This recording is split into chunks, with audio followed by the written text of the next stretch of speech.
Don't miss Good American Family. We have a little girl here for adoption. She has dwarfism. Starring Ellen Pompeo and Mark Duplass. Something is off. She's just a little girl. You think she's faking? She has adult teeth. There are signs of puberty. Inspired by the shocking stories that tore a family apart. I don't know what's going on. How old are you? You should get a lawyer. You have no idea how those people hurt this girl. The Hulu original series, Good American Family. New episodes Wednesdays, streaming on Hulu. This episode is brought to you by Progressive Insurance.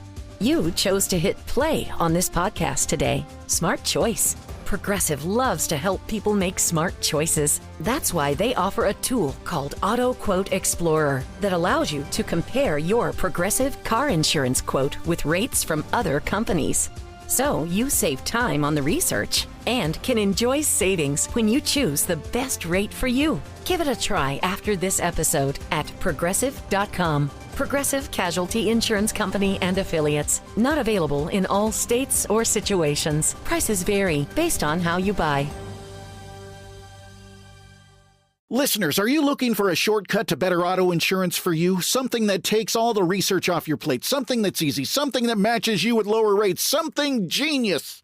That's where NerdWallet comes in. These nerds have already done the work for you. Just answer a few questions and ta-da, you'll be matched with top insurance providers in your area. Find the right rate for you today at nerdwallet.com. After all, using NerdWallet is more than just smart, it's genius. Not all applicants will qualify for the lowest monthly payments. NerdWallet Insurance Services, Inc. CA resident license number OK92033. What's up, babes?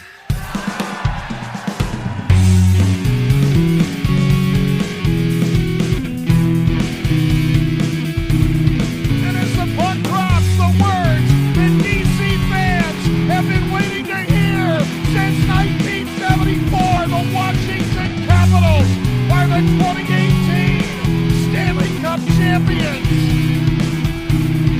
It's not a dream. It's not a desert mirage. It's Lord Stanley, and he is coming to Washington.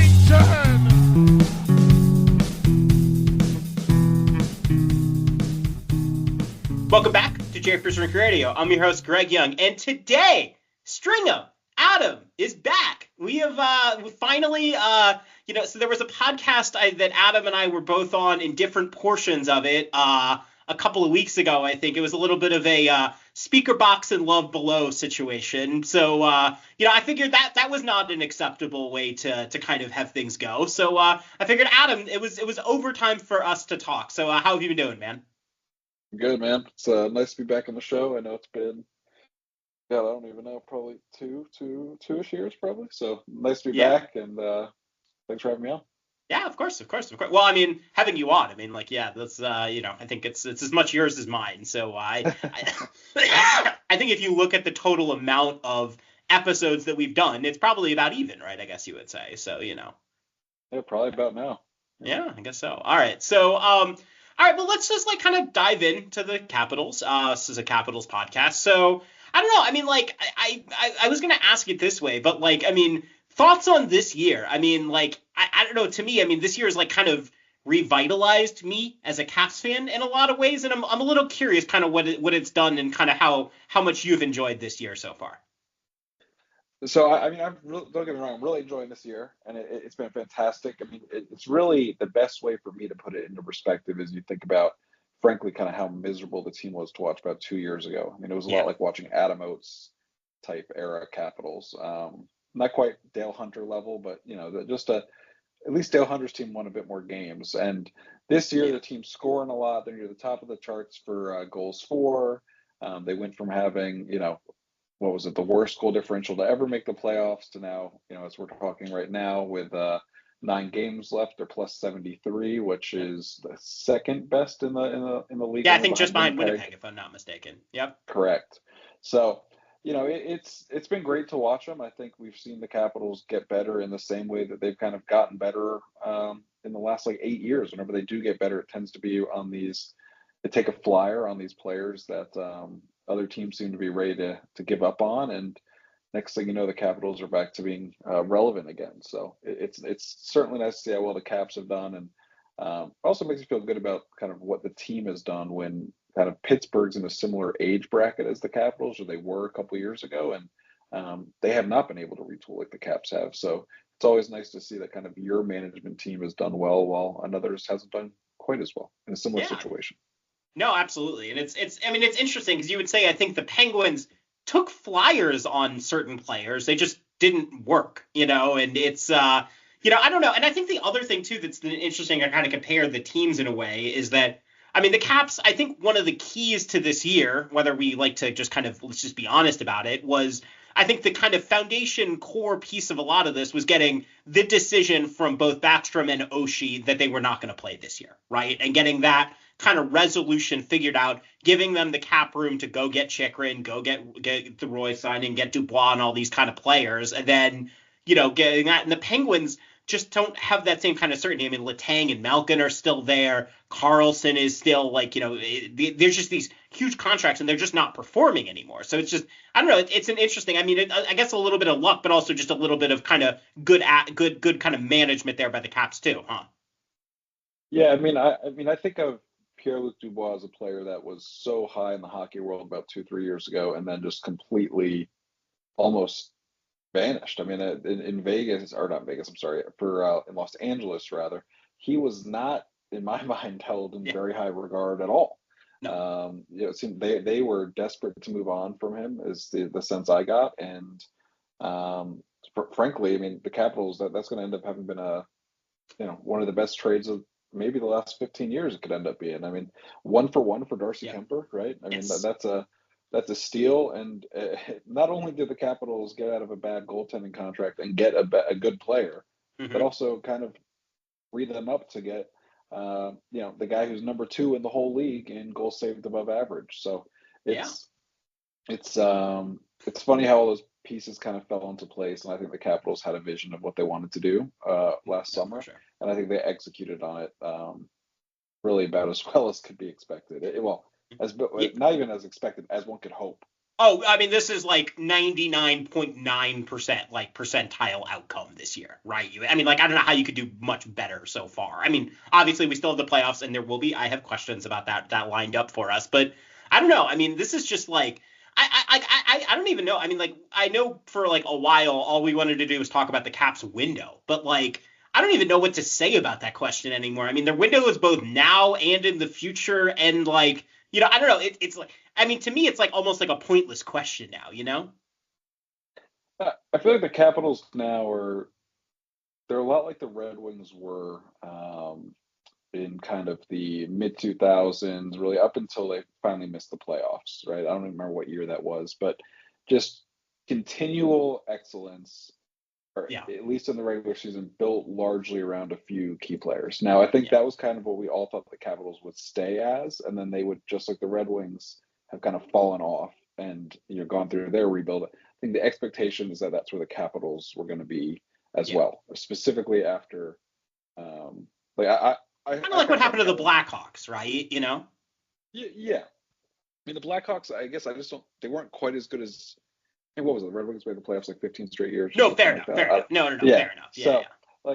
And I just get the feeling that the Caps were, what they've been able to do, and extend, again, I get what you're saying about the window, but they've done something that I think used to be against the league's mantra, and that's kind of, they built through trades and free agency to kind of replenish the coffers, right? Like the traditional wisdom is you rebuild through the draft.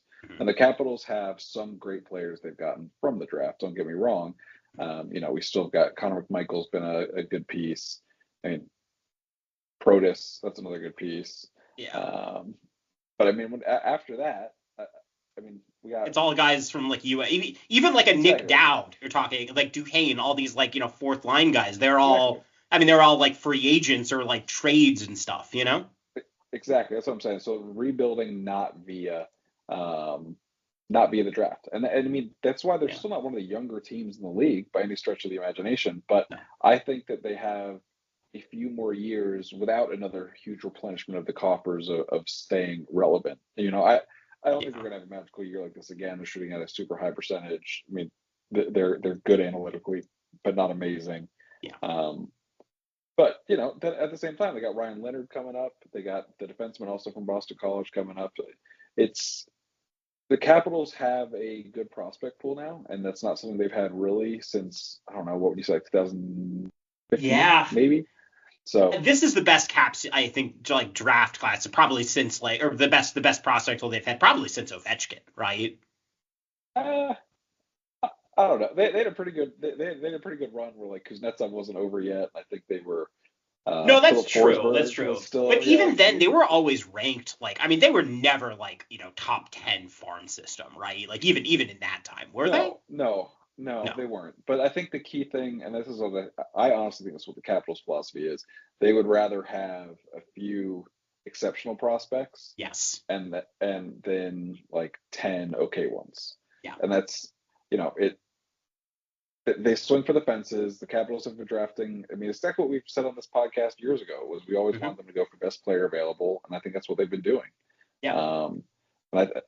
And they're not drafting for system or anything like that. So when they do pick, they've been picking well. And more importantly than anything else, though, they're taking flyers on these guys. I truly think the most important part of their philosophy. It's just like with Brett Connolly. It's take these guys that were either first round draft picks or held in high regard. Another one's Dylan Strome, and then bring them in for low cost. And next thing you know, you've got a team that's relevant again. Yeah. So, I mean, they got Jacob Chikrin for Nick Jensen. You know what I mean, right? Like, I mean, look, Nick Jensen's been a good player for the Senators this year, but I mean, like, come on, Yeah, I mean, Chikrin was a 16th overall draft pick. Yeah. Let's see, we had. Dubois was a 3rd overall draft pick. Strome was a third. Yeah. I mean, like, you get what I'm saying here. Like, this is a lot like just if you want to find a good player, look for someone that's had a couple rough years, drafted super early in the draft, and has like decent underlying numbers. Get him for next to nothing, and like, what's the worst case scenario? Yeah. I mean, again, Strome, even Vrana this year, right? They got back Vrana for. Gave him a run. He didn't obviously work out to let him go in the end, but like, he was not an ineffective player. Like, he was a productive player here this year, and it cost them nothing. Yeah. And that's like, it's all about minimizing your risk for the maximum reward. I mean, it's just simple. It's not that complicated. No. It's not complicated as a strategy. The execution is obviously the complicated part, right? That's so I don't know. And then because the other piece to me too is that you have players like that. I mean, because of all this increased depth that they have now, you have a lot of players who I think have just like kind of found pre-existing players for the Caps have kind of been able to slot in maybe in more effective ways, right? And I mean, like Tom Wilson, for instance, has scored 31 goals this year, something outrageous. And I mean, I know that like we had talked that like. What was Wilson's real ceiling here? I didn't know it was this. I'm not going to lie. But this is like, I mean, you just talk about also like a lot of their pre-existing players, because they have so much more depth and talent along the lineup, they don't need to carry anymore either. So, it kind of, it's all like a positive reinforcement cycle right now. And it's just been really cool to watch. Yeah, I think getting Wilson on the power play consistently has been a big boon for his numbers. I mean, again, on this podcast over the years, how many times we talked about like that Troy Brouwer spot, right? Then it was Oshie's spot, and now it's Tom Wilson's spot. I mean, you need a big-bodied forward there that also can get a shot. And look, he's doing other stuff too. Don't get me wrong, but he's got 11 power play goals this season. It's double his previous career high of 5. Sure. I mean, it's a big part of his success right now is coming from the power play, shooting 21%. I mean, he's definitely, I mean, I expect him to be the next captain of the Washington Capitals. I mean, there's a lot of great things you can say about Tom Wilson, but it's certainly nice to kind of see the scoring. He's already at his career high for not only goals, but also for points. It's nice to see that, especially after, the first few years of his career, he was playing 13 minutes a night, putting up 20 points. So where he was a fighter, Yeah. Yeah. I mean, it's nice now. I mean, the guy used to be at, 150, 170, 180 PIMS. I mean, the guy's and now he's turning down fights to get on the power play like he did against Winnipeg. You know, it's just that was good. Yeah, that was good. That was impressive. So all right, let's kind of take this fun conversation and micro it down just a little bit. So, we're talking as the Caps have lost technically 2 in a row. Lost in overtime against Winnipeg and lost, kind of a game where I would really say they kind of outplayed the Wild in most facets, but Gustafsson's a good goalie. It happens. The Caps have been on the other side of this plenty of times this year, so that happens. I don't know. I mean, aside from that, they've been playing pretty well beforehand too. So what's kind of been your thoughts on the most recent stretch here the Caps have been playing? I've been kind of uninspired, I guess, would what I mean. Like, I don't think they're playing poorly or anything like that. I mean, I thought the game against Winnipeg kind of, it didn't have, like, to me, the same level of, like, intensity, and that might just be, like, me in my old age. Like, I'm not feeling that, like, I'm not living and dying on every shot, but it had, like, that tight checking playoff kind of mentality, right? Against Winnipeg. It's a little bit of, like, a chess match kind of game, I mean, like, the shots were super low. I mean, I think both teams were sub 30 at least with, it was not a, it was a tight game in a way, barn burner. Yeah. And look, it's good for the Capitals to play games like that. It's good for them to kind of get back used to that. I mean, the Capitals are so far ahead in the Eastern Conference this year that it reminds me of the pieces we used to write about, flipping the switch. Is it possible? Is there any historical precedence for a team being able to be up this much, let their foot off the gas, and then turn it back on? And the answer back then was basically no. If teams kind of fall off, they tend to not do well in the playoffs. And the Capitals have to win a playoff series this year. Like, they need to win a series. Especially because they're going to play a mediocre team in the first round, right? The second wild card in the East is not a juggernaut thing, right? The last time they won a playoff series was 2018. I mean, we're at risk here of getting, like, we're almost at a decade. We're not that many years away. Like, let's start getting this team. And look, I honestly, Ovi's not going to be better next year than he was this year. Like, no matter what. Like, let's be honest here. Like, this is, like, in my mind, like, the last best chance. Like, they'll be competitive next year.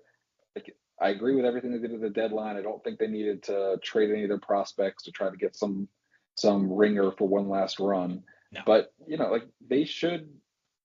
And I don't want to say the goal chase is a distraction, but, like, they need to be focused on the playoffs. It's going to be real tight whether Ovechkin's going to get the record. And I know, like, that's kind of like a driving motivation for the team still down the stretch, and that's fantastic. I love how much they love Ovechkin. I love how much Ovechkin loves them. But I want to make sure this team, like, doesn't get some bad habits creeping into their game. I think we saw Carberry talk about it. Was that yesterday or 2 days ago? He said something along the lines of the team is starting to force Ovechkin the puck. A little bit too much. Yeah. Yeah, and they're doing it because he's getting close to the record. And I just, it's gonna be really hard to cut to this stop out doing now. that. Once the playoffs start, like, goals don't count anymore, guys. But it's gonna be really hard for them. Like, look, they're human. It's gonna be hard for that. Any habit's hard to break, right? So no, for sure. I was going to say, speaking of force feeding Ovechkin, one of the things that I like, in particular, talk about lackluster play. Let's talk about the Caps power play lately, which is just, I think, like, I mean, I made this point, I think, the other day that, like, I think the weight of the chase, is really felt on the Caps power play right now, because I think you've seen a lot of teams just be like, all right, Ovechkin is not, I mean, and teams have done this before, right? Especially when Ovechkin's really hot, that we're not going to let Ovechkin beat us. Anyone else beat us. And I just think that the Caps are forcing it there, especially. But I don't know. Where are you at on the Caps power play, which has definitely struggled and I think is now actually in the bottom half of the league, which it should not be by any stretch? Yeah, so I'm looking right now at the special teams summary from Michael Blake McCurdy's Hockey Viz website. The Capitals' XG on the power play is atrocious right now. I mean, they were, it looks like the middle kind of third of the season, they were almost, eight-ish expected goals per 60. They're in the last stretch here. I don't know what his rolling is. They're sub 5. So they're basically, at 60% of what they were doing at their peak this year. Yeah. And I think that's it's reflected in the goal scoring rates as well, right? It's not just I'm not just talking XG, and look, we all know XG has a lot of problems for shot quality sometimes, but it passes the sniff test. Like there isn't it's not like they're snake bit. It's not like the other goalies are just really hot. Like they were having trouble getting the puck into the zone. Like it's all the same issues we've seen in the past. I thought it was interesting yesterday how they kept feeding Ovi yesterday being the Minnesota Wild game, feeding Ovechkin at the point. They had him shooting like from the traditionally the Carlson spot. Yes, I saw that rotation. They were trying to put him and different players in kind of different positions, Yeah, but like they're having him like let loose there. They weren't giving him a lot of better options, and there was a guy in the way. Like, and he got blocked the first time. Like, that's the kind of stuff where that's literally like how I feel like half of all shorthanded goals are scored or off of a block. Yeah. And then like it gets. And it's not like Ovechkin's going to be able to defend that, on the other way very, very quickly anymore, No, so I feel like they're kind of running out of ideas here on the power play, but maybe they're just mixing up the playbook when the playoffs come around. They'll throw a new wrinkle in. No, fair enough. I mean, at this point, I feel like the kind of story has been. Alexei Protas now I think is like something like 4th or 5th in the NHL in 5v5 points, but does not really feature at all in the Caps power play. Do you think this is a personnel thing? Would you switch it up, or do you just think they need to kind of try new kind of tactics and new positions and that kind of thing? I wouldn't put Protas on the power play, no. Okay. Maybe I'd try it, like just like because of how terrible they've been, but yeah, I think I'd give it a shot. Dude, shooting 22% this year. We're not. I'll bet you a lot of money that is not going to be how it's going to go for the rest of his career. No. It will not. It will not. One thing I will say is Protas is a very good shooter close to the goal. And so, I just got to kind of thinking about how to take advantage of that more, Maybe. He was like 5.3% in three last year, 4.8 the season before that. That's true. And 22% not on the power play is like eye-watering. It's outrageous, Yeah, like that's the kind of guy that 4 years ago, like some team would have thrown like a huge amount of money at, and then been like, oh man, like why is he not doing what he did that like year in Washington? Yeah, teams are smarter than that now. I say 4 years ago, it was probably like 15 years ago. It's been a long time, but no, like I like Protas. I like he's a big body, he's fast. He embodies kind of what I think we wanted to see more from the Capitals, which was speed. They played so slow 2 years ago. They were still kind of slow last year. I think Protas is a great example of how you can still be big and play with directness and speed. And I love how direct he plays the game. We talk about that's more of a soccer term. Been watching a lot of soccer the last few years. Great. Cool. If you guys got kids, it's a great thing to watch with the timing works out really well when the kids wake up on the weekends. Yep. But his willingness to kind of go to the dirty areas and like not linger on the puck is sometimes refreshing to see. Our boy Kuznetsov would sit on the puck for ages and ages and ages, and I'll tell you what, like Protas is like the complete opposite in my mind. I see him just as a guy that's go for the net, try to get the goal, try to do something with it, be a shit disturber. So big fan of his, but I definitely would I be fine to see him on the power play? Sure. Do I think he's like? Is he the answer? No, of course not. No. Yeah. I don't, that's kind of, same boat. Yeah. No. Fair enough. And then I don't know. While we're on the two, I would say the two Capitals that you would say are like the big developmental successes so far have been probably Protas and Connor McMichael. And I know that we, Adam, before, I took my hiatus and, we had to slow down the show. That seemed to be like topic number one is Connor McMichael. And this year, like finally, I think it's come together in a way for McMike. And so I'm a little curious kind of where you're at on his game, because I think it's been, again, another kind of developmental success story for the Caps. Yeah, it is funny, right? McMichael's kind of a guy that, He kind of spans the whole show of Japers Rink Radio while I've been on it, because I mean, I come on, he was picked, and then, we've kind of seen this go back and forth, Laviolette not playing him and yada yada, and then, now he's finally, I think, kind of coming to his own. I think it'd be an interesting thing for someone to look at to see when has a player played like 65 games in a season, played less than 10 the next season, and then come back and put up more than 50 points in a year. I'm sure there's not that many examples of that. No. He's done a great job turning his career around. I mean, it felt like there were fans and certainly members of the coaching staff that were ready for the Capitals to move on, especially if they could get some sort of a player. I know that there were rumors they were close a couple of times, Yeah. And now look, he was incredibly good to start this year, and he's still been good. I still like but he's not been as hot, right? These last probably 30 games, 35 games. So, although I would say the last 10, 15, he's been picking it up a little bit again. Yeah, he has been. Yeah, that's true. So, I think McMichael's a great example of a player that just needed a bit more time to season and needed the right environment to season. That's probably more important because, frankly, I think Laviolette was just not the guy, not the answer for kind of what the Capitals were trying to do. He was too rigid. And it's just nice to see that, the fans can say, hey, we were right on this one, and the crotchety old men were wrong. So there you go.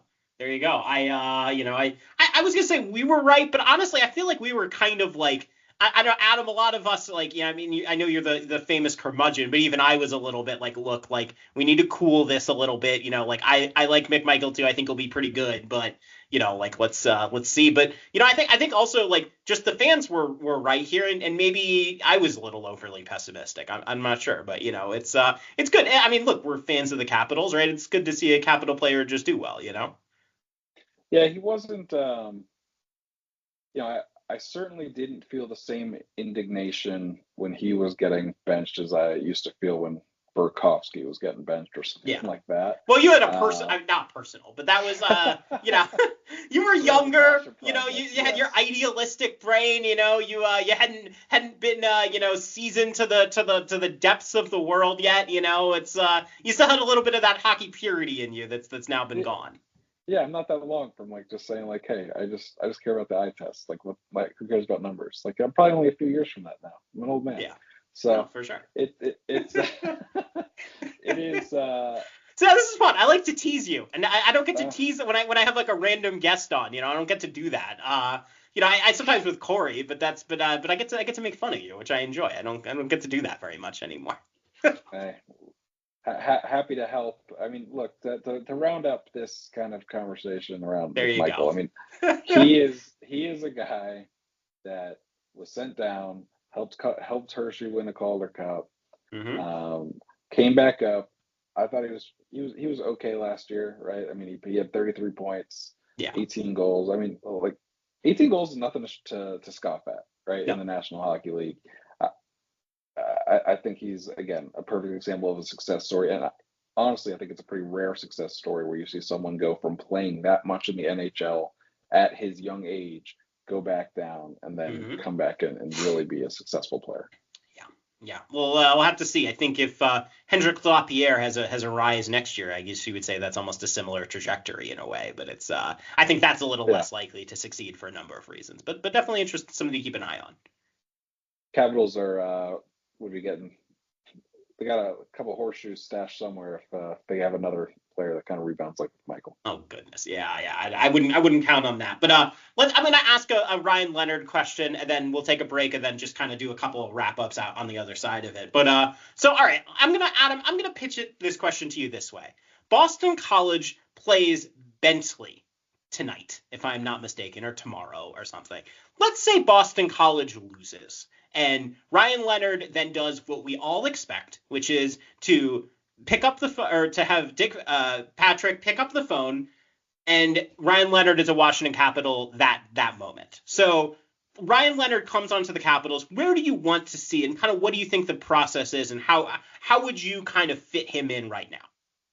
Capitals have like next to nothing to play for right now, so I'd be putting him in. I think. Yeah.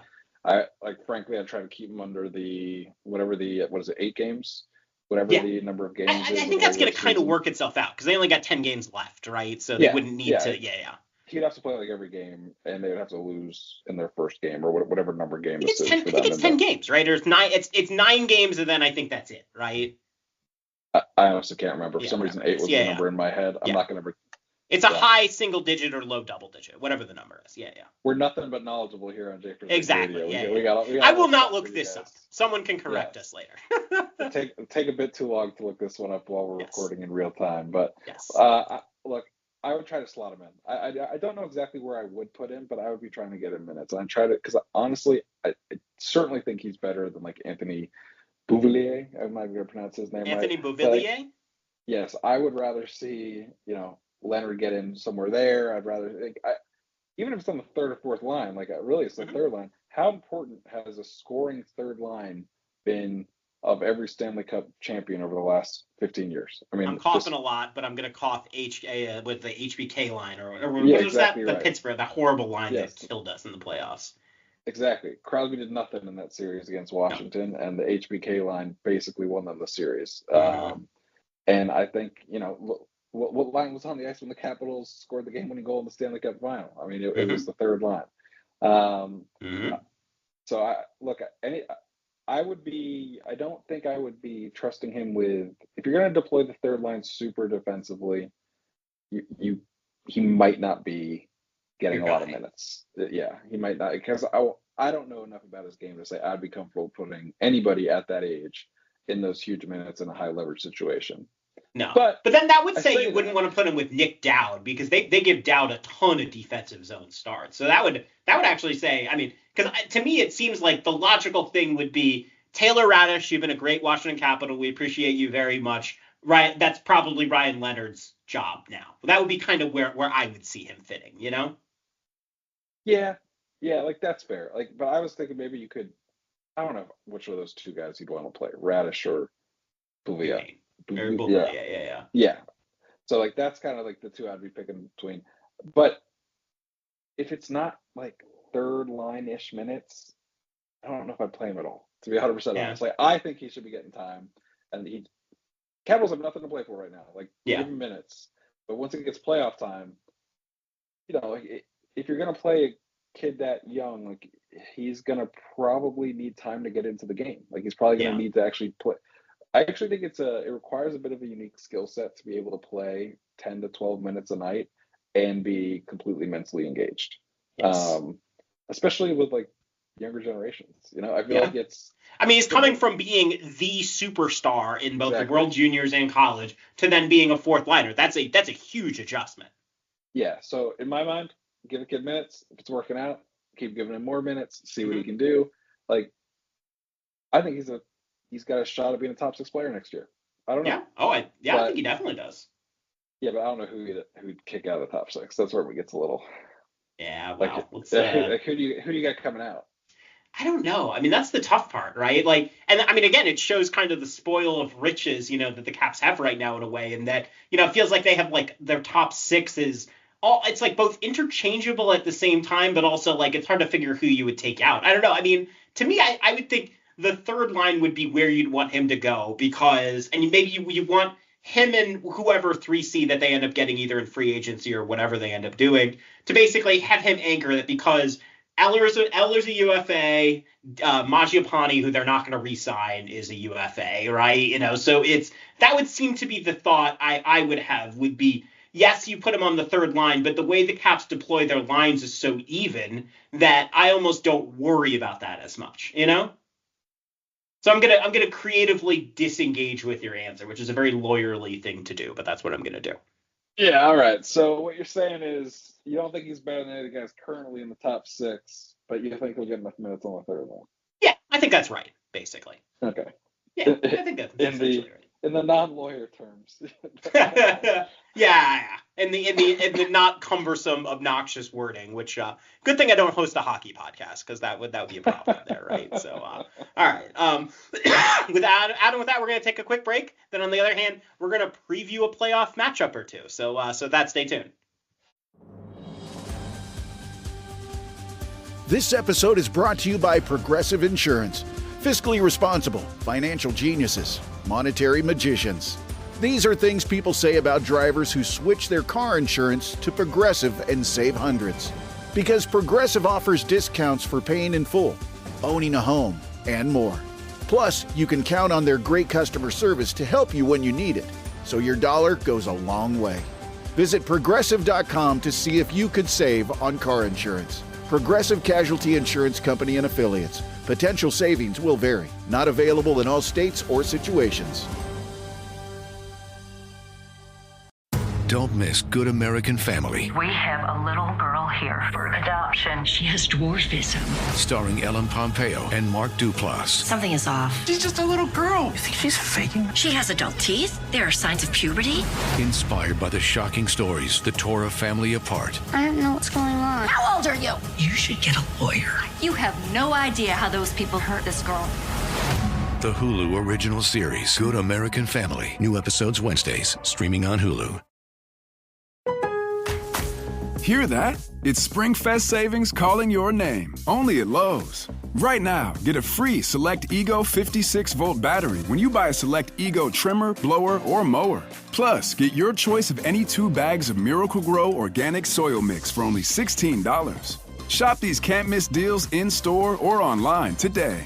Lowe's. We help. You save.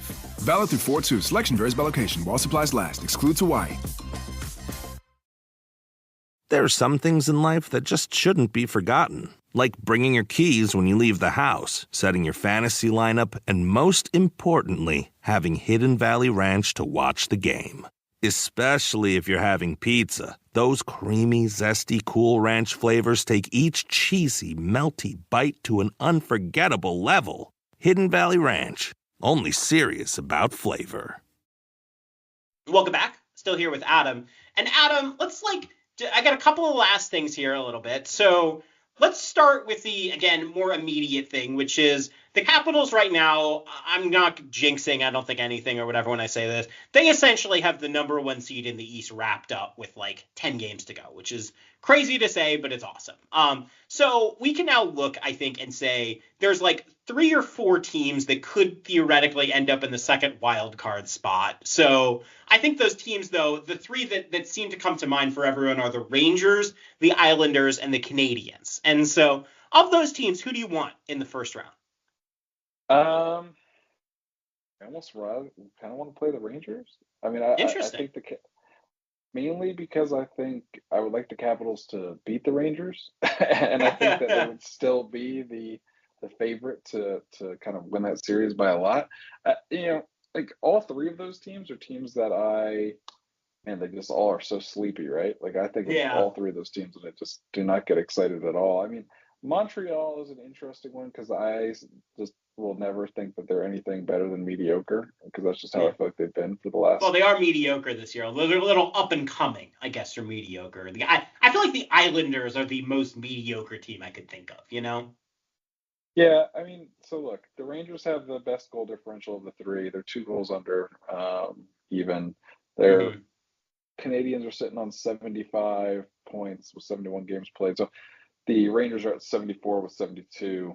Islanders at 71 with 74. Mm-hmm. The Islanders would probably be the easiest matchup, I guess. But to be honest, it shouldn't matter. It really should. They should beat all of these teams. They should beat all the and if it's close, that's a problem. I mean, obviously the Capital. It wouldn't be the first time the Capitals have lost to it's not really an 8 seed anymore, but lost to an 8 seed. With the number 1 pick. And I mean, I'd be more than happy to see the Caps send Montreal home. I think that would probably be the most entertaining series in terms of goals, just because the Canadians give up a lot. They've given up 240 goals this year, which is by far the most of any team kind of vying for playoff contention right now in either conference. So maybe I'll revise my pick to Montreal, but I'd also love to see the Capitals just beat the Rangers, because I hate the Rangers. Yeah. I mean, that would be the most emotionally satisfying. You know what I mean? I think would be to beat the Rangers, right? I mean, especially after last year and all of the various ups and downs of the Caps. And I mean, I feel like you could write a book just on Caps Rangers playoff series, right? Because there's been so many of them. They've all been very dramatic and theatrical in different ways. We lost most of them, unfortunately, recently. Yeah, fair enough. Fair enough. The Caps had a very nice, refreshing 5-game win over them once, and that was very nice. But for me, I mean, I think I'm with you on the Canadiens. Like I mean, they're a mediocre possession team. For me, the thing, because the Caps are going to have a talent edge and a play edge and all that, is of the teams, which goalie scares me the most. And I mean, for the Rangers have Shesterkin, right? And the Islanders have Sorokin. And, I mean, okay, the Habs have Samuel Montembeault, I guess, right? Like, I don't know. Like, I mean, to me, that's a team with not a lot of depth.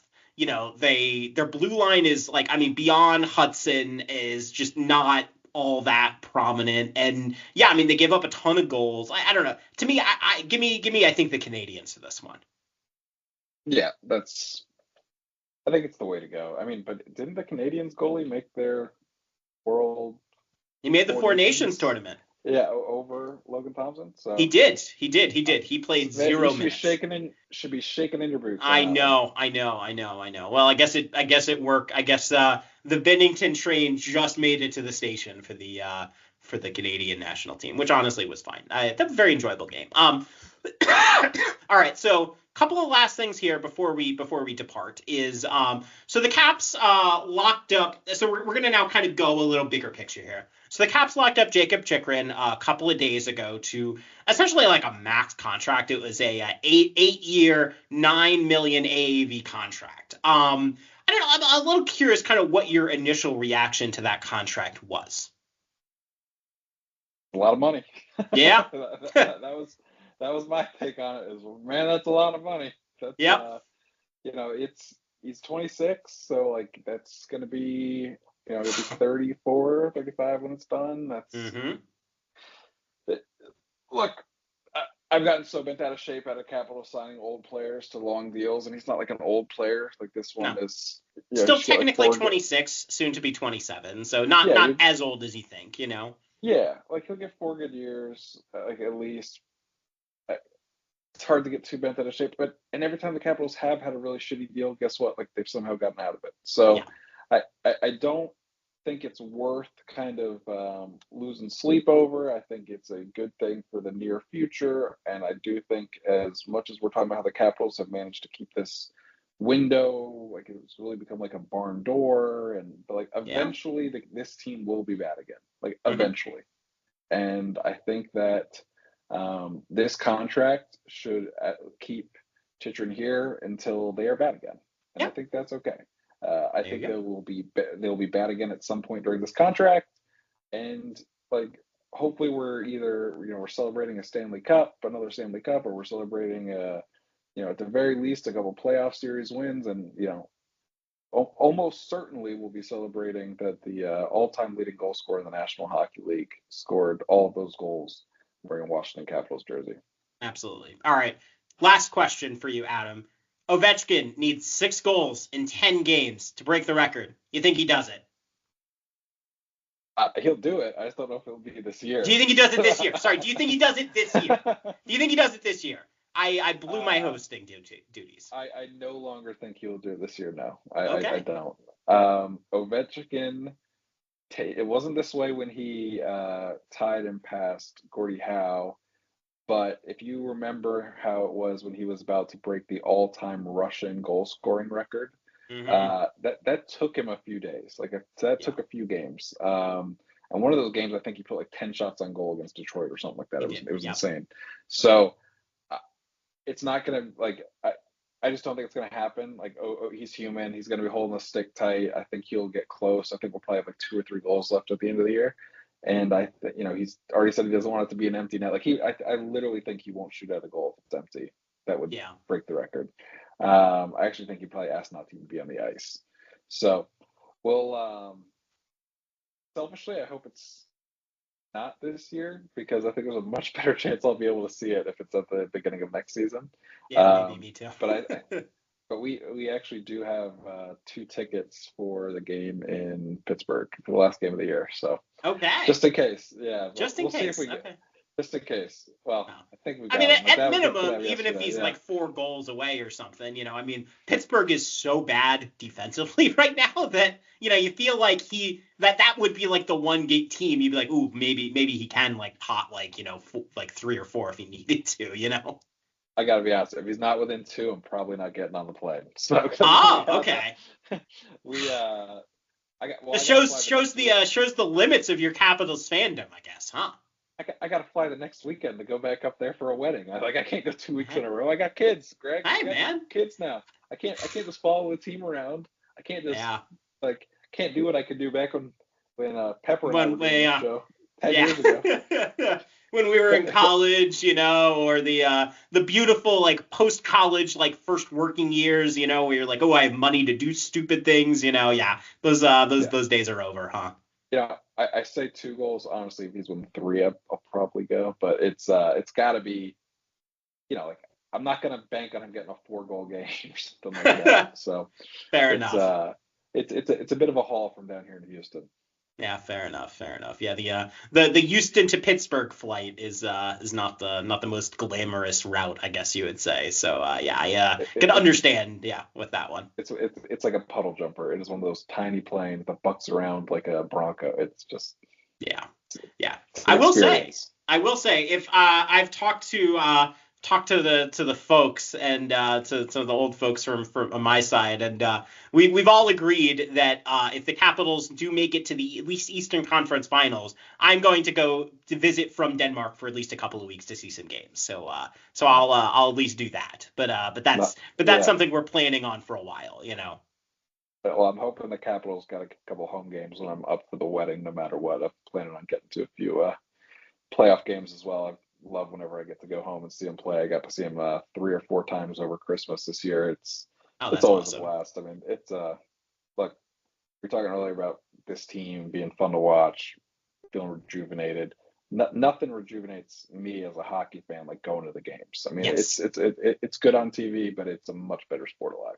100%. Yeah. So I'll get to do that, and my move to America will happen again at some point. So I'll be going obviously a lot more then. But String, this has been a blast, man. Thank you so much for coming on. I don't know, like, do you want to plug anything? Do you have anything you like want to? I don't know, like what do you? The floor is yours.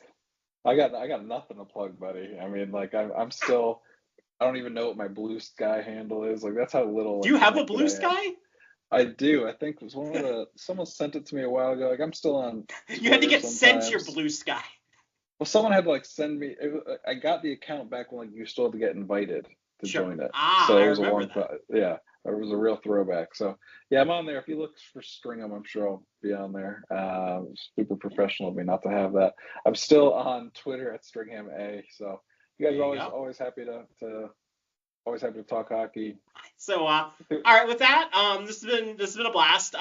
So if you like the show, please rate, subscribe, review. You can find me at GregY_JR. You can find the show at Japers Rink Radio. I have a few exciting things to announce next week, but that will stay for a later date. But String, thank you so much for coming on. This has been a blast, man. Yeah, I hope we can do it again.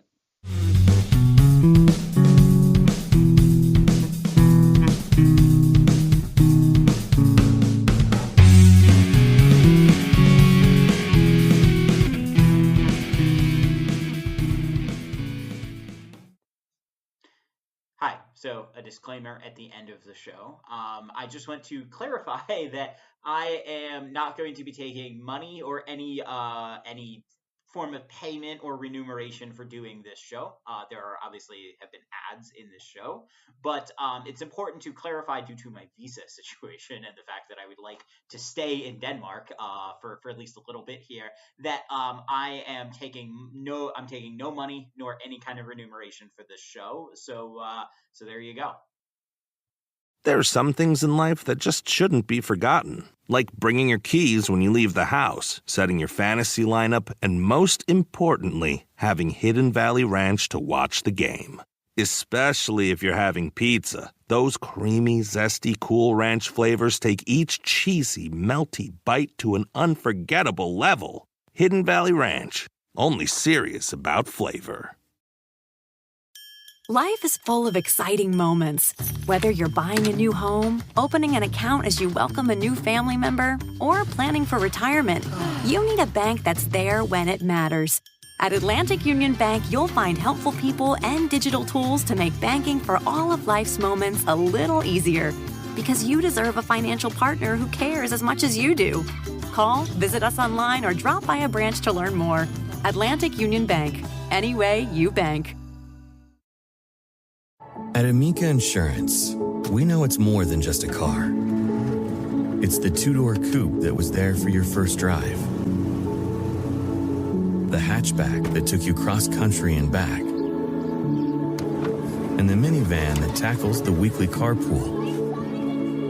For the cars you couldn't live without, trust Amica Auto Insurance. Amica. Empathy is our best policy. It's game time.